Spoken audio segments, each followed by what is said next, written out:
Journeyman Chronicles.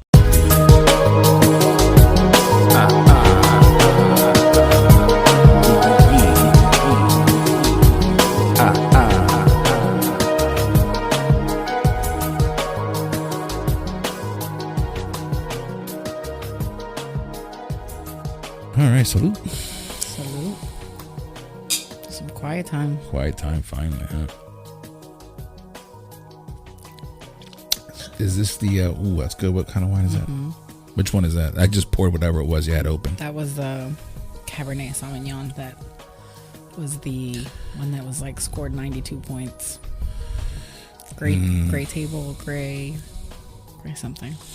I don't remember now. It's really good. Yeah, it's really, really, really good. Like dances on your tongue. Yeah, it's rich, but not. It's hard to explain. Like, it's not overpowering rich. Yeah, but it's definitely like I'm still feeling it right now. It's like it's still. That's the one that's aged in the oak barrels for 18 months. Oh yeah, it's definitely worth it, man. I guess 18 months is the trick. I guess so. Okay, so we got a big episode. I don't want to stick around too much, even though I can edit all the bullshit out, but I don't want us to be up too late. Fair. It is a work day. Unless back to the grind. Unless the conversation is organic, then fuck it. But it's a big episode because it's been a while since we've done one of these wrap-up episodes, and I have four interviews that I'd like to go over, but I'm not gonna go into depth, right? Because there's 4 episodes. Mm-hmm. Usually we kind of go into depth and recap, but I would like to kind of just talk about them, and whatever comes up. If you feel like you want to talk about one instead of the other, or one reminds you of the other, I don't care if we bounce around, because there's just 4 fucking episodes to get through, so let's just fucking go at it. But with the starting with the new job, there was a month gap between Chef Lory and then my last 3 episodes. So obviously we're talking about Chef Lory, we're talking about Ariana, Dustin, and of course we just finished Marie. And Marie, we'll start with Marie because that's very recent. Obviously, it's still out now, and Marie is a friend of yours, was a coworker that you suggested, one of many people that you've suggested that I've interviewed. What you think about her? Well, I know how you feel about Marie, but the interview. Yeah, like, oh my gosh, I love she was Marie. very shy, but I felt like her story is very unique. It is. It's which was why I was really excited to get to talk to her, and the fact that she was willing to share that intimate part of her life on this platform. Mm-hmm. It's we talk about vulnerability. That's big time vulnerability. I thought it was her first podcast, right? First time talking about that again in that platform. I thought she did really, really well. I think so too. I think it was really brave of her. And I think to allow yourself to share such an intimate story and be able to put it out there in the hopes that it could impact somebody that may need that little bit of boost. Yeah. Was really brave, and I admire her for taking that leap of faith into her own journey and being true to herself and into what she knew was inside and how she needed to live her life despite the stipulations that we put on marriage and what it should look like. Yeah. The fact that she was living all of those things and was just like, I cannot do this anymore because she wasn't being true to herself. Yeah. Which then, when you're not true to yourself, you can't be 100% authentic to your loved ones. So I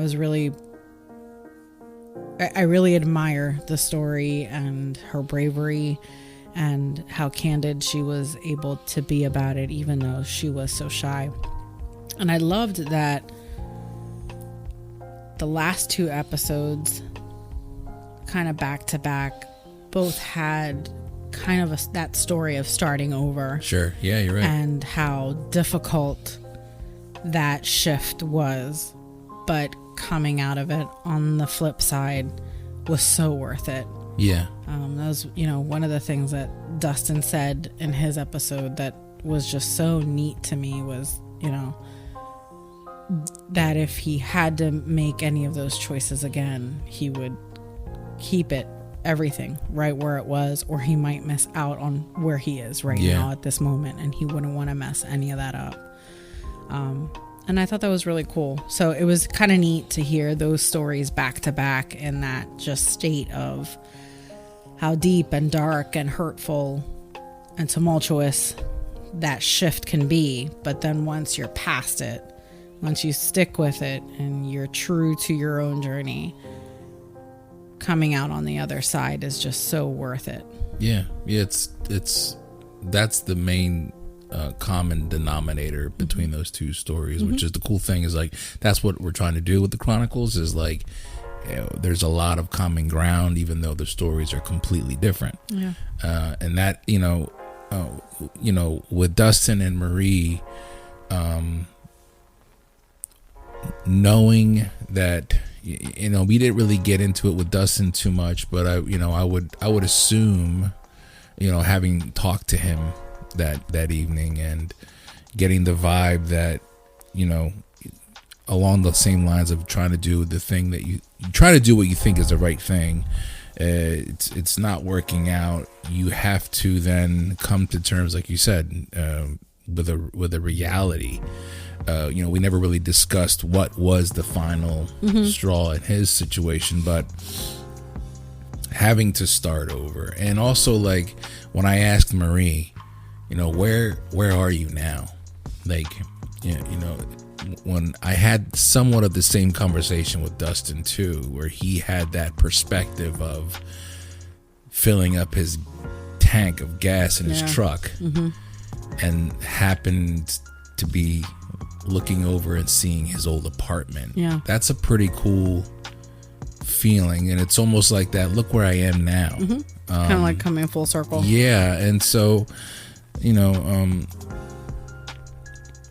I don't know Marie, but it was pleasant to finally meet her, and to hear her story from herself, because as much as you told me some things, it was different hearing it from her. And, absolutely. And even though she was shy, and I bring that up because you can tell in the beginning, you can tell throughout the entire episode, she kind of starts to warm up. I'm pretty sure if we were to have another conversation and she were to get maybe a couple more podcasts under her belt, she'd be a lot more comfortable in talking. But even though she was shy, she was still very she was able to really portray some things that I never really thought about. I didn't, as much as it makes a sense because we are Puerto Rican and we did grow up in a Catholic household.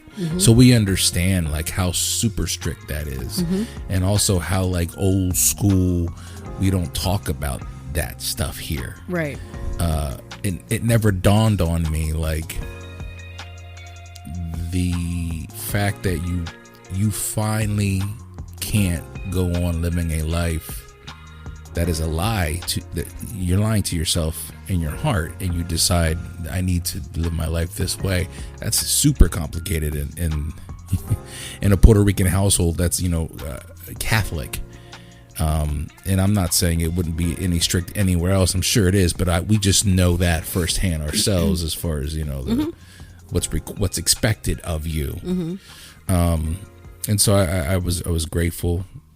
I was grateful to really get to know Marie, and get that on the Chronicles, because that's an important journey that I'm sure a lot of people are experiencing themselves.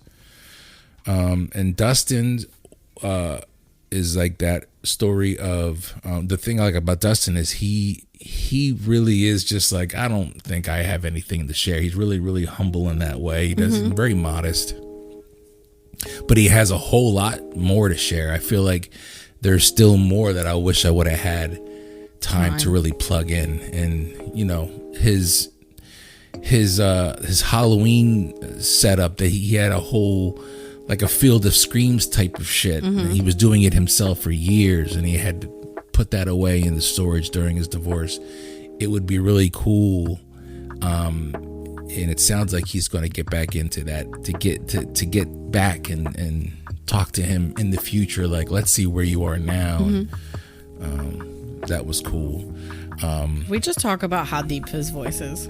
His voice is very It was so trippy to hear you with such a deep voice and him with such a deep voice that's even deeper. I was like, this is very interesting. Yeah, when we were talking, I kind of brought it up with him in the beginning. I didn't put this in the interview, but I remember bringing it up to him. Like, I'm hoping that when I edit this, it doesn't go fucking crazy where I have to lower our voices so much because there's a lot of bass. But it was cool. Yeah, it was. Yeah, and you know, I haven't spoke to somebody like that in a while, so it was cool to have that very deep conversation with somebody. Plus, he's, you know, like I said, he's a little bit taller than me. Drove an hour just nice. Drove an hour. I didn't even know. I had no idea. He was down to come down, and he showed up on time. He just seems like such a genuine character. Yeah, I've always known him to be that way. Like I said, God, that was the first time that I saw Dustin in almost like 14 years, maybe 15, maybe even 13 to 14, but still. We started working together 15 some years ago. But yeah, he's always just been a straight shooter, but a real kind straight shooter. He doesn't really throw shit in your face. He just would he just would like to know. He likes to know where people stand. He wants you to know where he stands, but he just wants respect. Really, that's what it comes down to. Which is what anybody wants. But he's very clear with that, and I've always respected and appreciated that. And it was cool to kind of bullshit about the stories of working together and with our old boss, and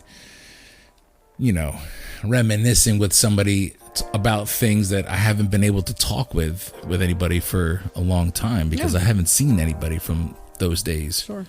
So it was nice. It was cool to hear how well his blended family has worked out. Yeah. That can be such a challenge. Yeah.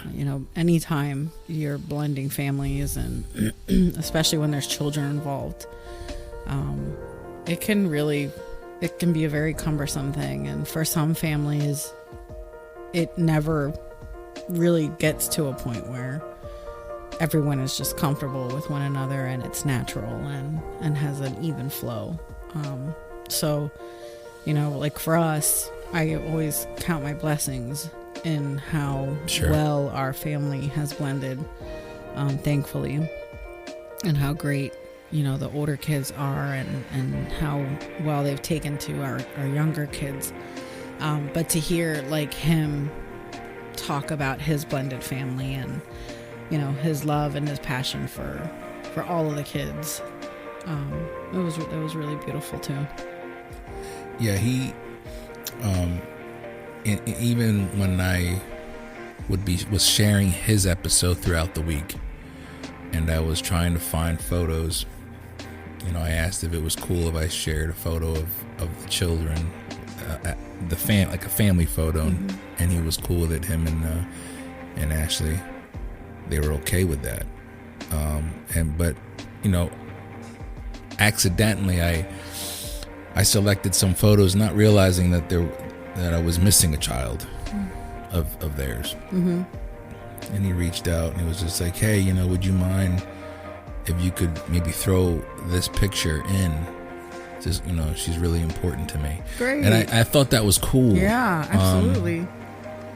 Because you could be very well like, hey, sorry, honey, it's too late now. It's already been done. But he made that effort because it was important to him. Sure. And so because it was important to him, I couldn't go back and throw that picture in, so I deleted the post and redid it. Okay. And the post was already a couple days old. Okay. So but it was important to him. And so I made sure that I did that. I'm glad you did that. Yeah, but because I appreciated his wanting to make sure that his family as a whole felt included in that, because that's what my goal was. So yeah, he's definitely a family man. I remember when his son was born, because we had just kind of started being friends on social media at that time, and to finally learn that his son's 10 plus years old, and that's his right hand man. Everything that he had gone through, and in his moment of letting himself go, he still made sure that he was still somewhat connected to make sure his son was okay. He didn't just completely let himself go, which I thought was cool. It reminds me a lot of, in a way, the bond that he has with his son, how Ariana has that same bond with her son, where she is, in her story, she's doing everything she can to get things going, and sometimes she has to bring her son along. But the cool thing about Ariana, and I mentioned it to her while we were talking, was that she's not with the son's father, but she didn't act like it's all on her, and she has no help. I remember that. Yeah, she was very, very honest, saying that even though they still work together, and that she has a support team around her, with her mom and her sister, and then she also mentioned the son's father. I thought that was cool. It was, because it was kind of gave him his the due credit, right, and it was not taking away from her, but also acknowledging. She could have very well just been I do this all on my own. I have my mom and my sister, and that's it. But with that being said, it's still difficult, and I'm sure I'm trying at times, where she has to bring her son to the show because she's a realtor, or to the office where she works at now she works in the office. I'm sure she's doing both. She's working as director, but also as a realtor for Lank Living. Even just doing Zoom meetings, like she said, and having to make sure that he's set up so that he can have everything that he needs while she handles whatever she needs to in her meetings. And how understanding he is, which just shows the relationship that she has with him. That's all, that's part of her doing. Absolutely.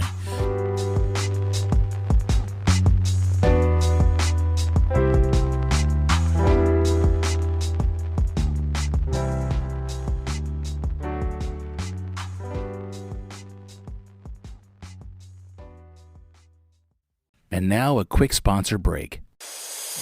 Hey everybody, June is upon us, and you know what that means. It's Hot Scent Summer. Right now at Too Sincere, there's a new duo sure to turn some heads. I'm talking about Hot Mom and Dad Bod, the new limited edition pair of summer fragrances at TooSincere.com.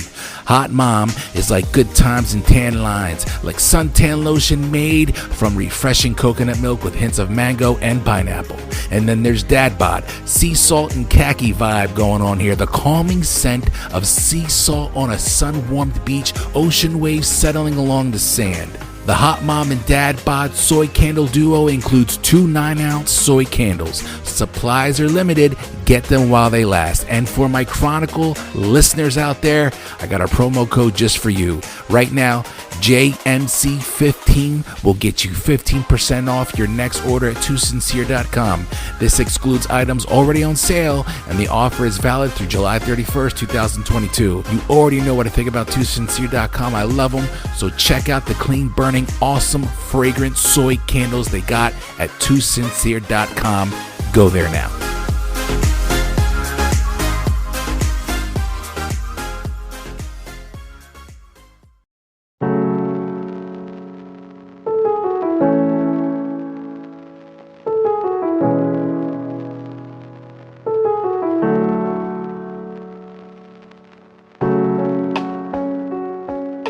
That's one of the things I'm really appreciating about this round of interviews, if you want to call them that, is that, there's children involved with all of them, especially when we'll get in with Chef Lory as well. And it's all like, my kids know what I'm doing, regardless of what it is, what I've been through and what I'm doing.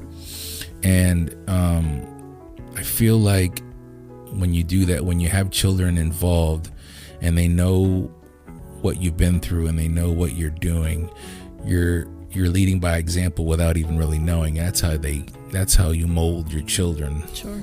A part of it, and there's a lot more to it. But Ariana, like, I still can't remember off the top of my head how many things she's doing, because she's doing a lot. She's a powerhouse. Yeah, and it's like, she mentioned there's 7 streams of income to become a millionaire. She's halfway there.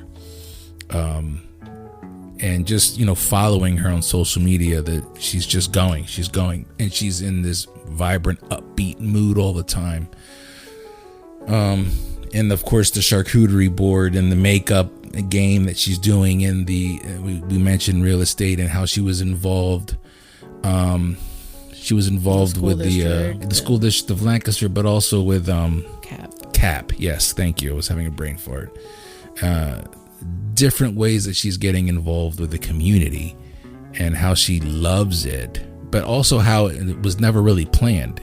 Everything's just happening. It seems like the only thing that was really planned, somewhat focused on, was the beauty and makeup, how she takes that very, very seriously. So it was just cool to learn that and realizing how that ties into, like I mentioned, all the other interviews, the children, the family that's involved, and what they do and why they do it, and the children see that. So I'm really grateful that I was able to kind of get those 4 kind of back to back, so to speak. I think Chef Lory, in her interview, she also alluded to the fact that, at one point, she was having to take her kid to work from time to time, and it was like, look, either I call off or I bring my kid. Yeah, you're right. You want? Yep.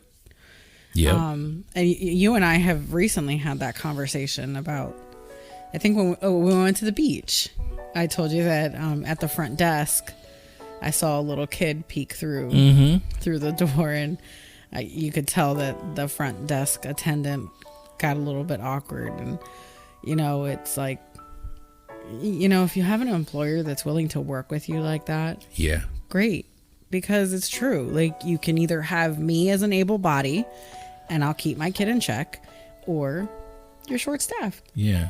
Which is the greater of two evils. Yeah, give me a place that I can do what you're asking me to do, but I can still, I'm going to have to bring my son or my daughter. I have to bring my child. And mind you, there's a time and a place for everything, and that's not always going to be appropriate everywhere, nor is every employer going to be able to do that. And, not all jobs could you even do something like that and truly be able to focus on the work that you need to do. Some places aren't even safe for that. So I'm not knocking the places that don't allow or they can't. Sure. I'm just saying that it's neat when you have an employer that's willing to work with you to meet their needs and yours. Yeah. And then it really comes out in a positive way all around for everyone involved. Yeah. But that was pretty cool. Again, another situation where she's, in a hustle. She's trying to make do with what she has and move and shake so that she can progress and do better and provide more for, for her own family. And just seeing that constant movement, that constant power of, I'm going to get this done. Yeah. And I'm going to move forward, and I'm going to kick ass doing it, and I'm going to be successful come hell or high water. Well, even like her, originally before, Soulfully Famous became, she was making platters and taking flyers to local businesses, and she would just continue going when they were not interested. And it was that old school way of doing it, which still works. And her food is fucking amazing. It's so good. Oh my goodness. And we were able to see her. Yeah, we went ate to celebrate Lancaster just to get her food. That's exactly why. I mean, it was nice to see the whole vibe, but really the goal was see the whole vibe and enjoy it and make sure we find Chef Lory. And she was there with the crew, and they were all very pleasant, and the food was great. We were able to, that was our second time eating, because when I interviewed Chef Lory, she actually brought food with. And I was able to bring some home that night. And we're fans of Soulfully Famous food, obviously. That's I actually made dinner that night, and we didn't eat it. We went and grabbed her food and ate that instead. Yeah, we went. Yeah, because your parents came. Yeah, to pick up the kids. Yeah. Mom and Harry came. They took the kids to Puerto Rico. They left. We went to celebrate Lancaster that night. Yeah, you're right. And. Yeah, you're right. Yeah, we came home and we ate. And there was already food here made. Yeah. I made a full dinner. Yeah, we were like, we're gonna eat this. Yeah, I had honey. What did I have? You had butter honey. The fuck was it? I don't know. Fried chicken, butter honey fried chicken. Yeah. You had mac and cheese. I had mac and cheese. Oh, her mac and cheese is the best, hands down. Yeah. I got a cheesesteak empanadilla. Yeah. Banging. Yeah. I would eat them empanadas, but everyone's got to make them with cheese. Just because cheese is great. I know. I get it. I'm happy for everybody, but I just wish maybe there'd be like a no cheese empanada. Should we just tell your listeners now that you choose not to eat cheese because you don't like it? All right. So but you eat pizza. All right. Fine. We'll talk about this now. Let's get it out of the way. Okay. First of all, the pizza is only because it's pizza, A, and B, it's like it's the mozzarella cheese. And for whatever reason on a pizza with the sauce, and that's why I got to get it with pepperoni for the most part. I prefer it, I can deal with it. It's, I can't deal with extra cheese. I can't deal with 4 cheese pizza. I can't do an all white pizza. There's, obviously because I'm not a big cheese guy. And I don't eat cheese besides that. I don't eat cheese on other dishes. So I don't eat cheeseburgers. You eat cheesecake. That's not cheese to me. That's not cheese. When I see a cheeseburger and then I see cheesecake, that's not the same thing to me. Whoever said cream cheese is cheese played you all. But when you see pizza and you see a cheeseburger, it's not. That's what I mean. Like, it depends on how that pizza is made. Because if that pizza looks like mad thick cheese, look, baby, I know the story. I've been with you for a while now. I know the story. And it's been we should just get it out of the way for your listeners. I have been like, listen, this is me for the past 43 years, and I've made it this far, and I'm good, and I won't eat anything that has cheese in it, or if it's touched cheese, I won't eat it. And I think that's fair. And I'm not asking for anything. I'm just simply stating how I feel. And when it comes to pizza, it's just different. I don't eat lasagna. That's different. You eat pesto. Yeah, and you tricked me. I did not trick you. I told you what it was. You said it smelled good. You ate it. Yeah, if I can't taste it, if I can't taste the cheese, then it's all right, whatever. But sometimes people try to be all slick and hide shit and be like, oh, we're not going to say anything. One time I've been into a hot dog when I worked at Lancaster Labs, and I went to get a hot dog, and they got it on the roller thing that's rolling the dog, and it was like when I worked at third shift, so nobody's in the cafeteria manning it, right, or womaning it, however you want to, personing it. Sure, yes. And I'm like, I remember looking at it going, I wonder if this has cheese in it, and I'm like, no, there's no way.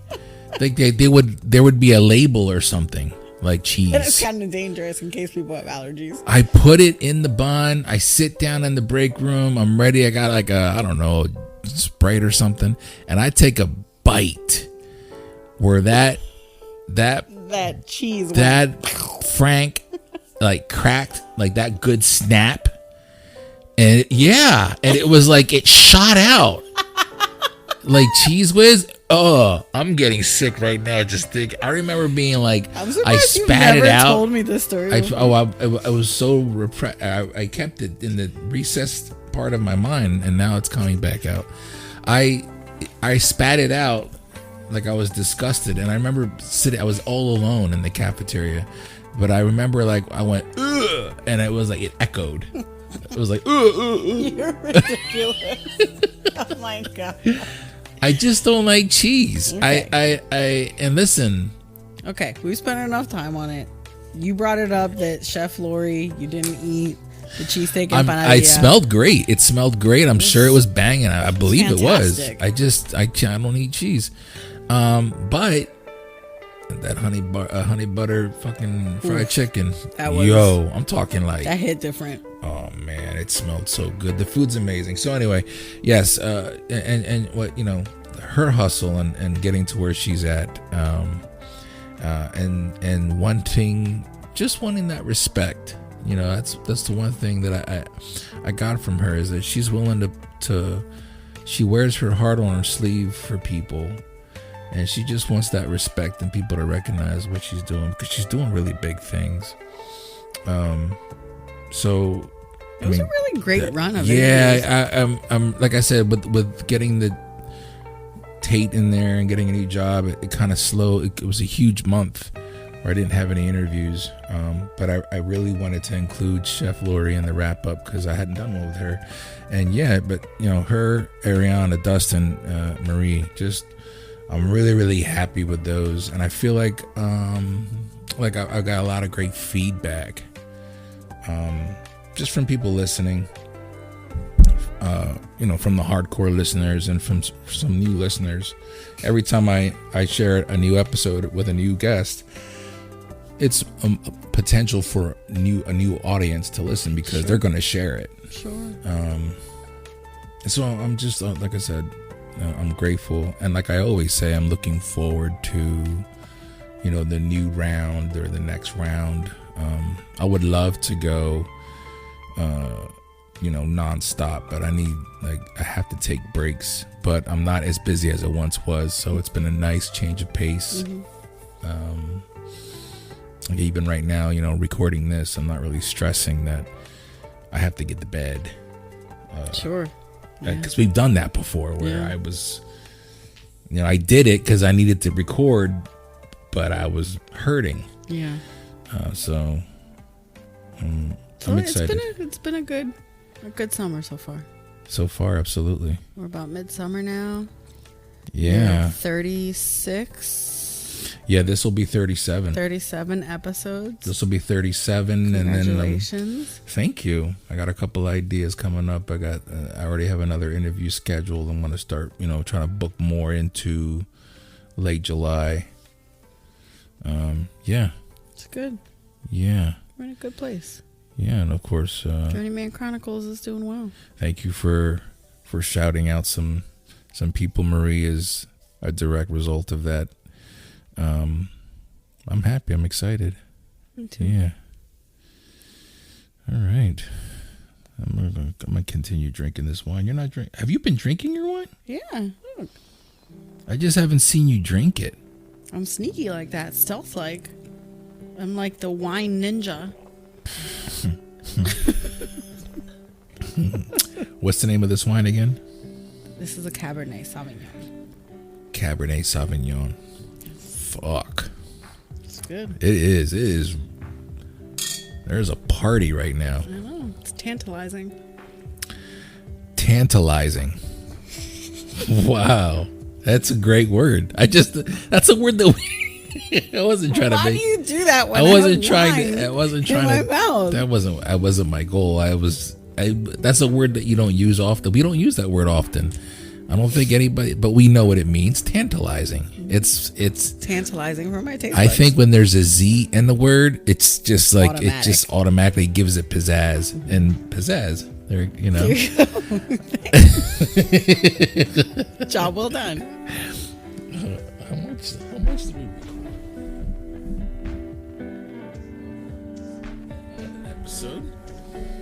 I thought we would be doing this forever. No. It's only 34 minutes. That's good. Yeah. All right. Well, do we need to cover anything else? Should I bring up anything else? No.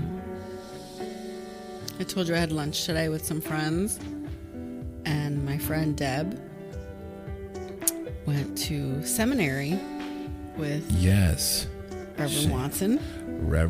The Reverend Shayna Watson. Yes. So it was kind of cool to see how the Journeyman Chronicles is joining people together, or connecting people. Or it's like the world is small. Yeah, it's a small place. Yeah, it was pretty cool to hear. Yeah. That was neat. It was just a random side note. A little random side note there. Also, we cannot forget. Yes. That Dustin said that he used to work at the San Francisco. The San Francisco Zoo. And he got stuck in there. Yeah, we were just talking about that today. Trying to mosey around. Right. And a week later, someone got killed. Someone died. Because they were fucking around.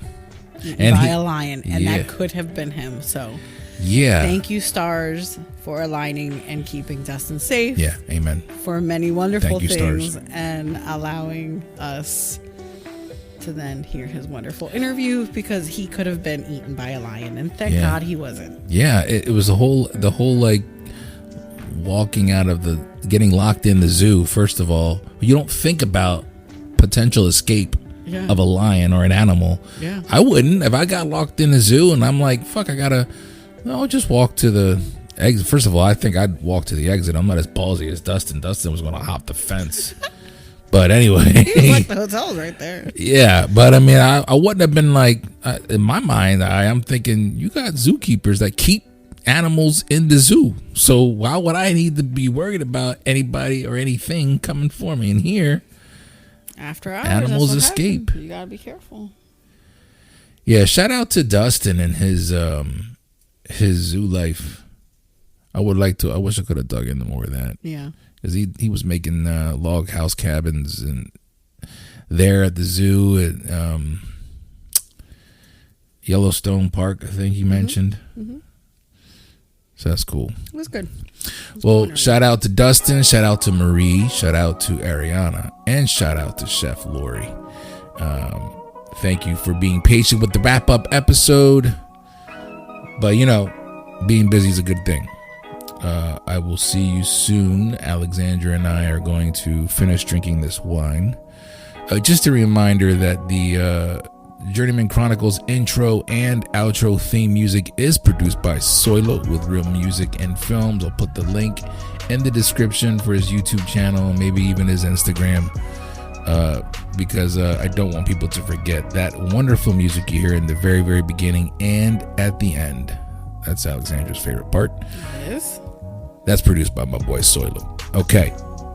We will see you when we see you. Until then, remember to maintain focus, to stay continuous through all 4 seasons. My name is Felix C. Arroyo. This is my wife, Alexsandra Maria Arroyo.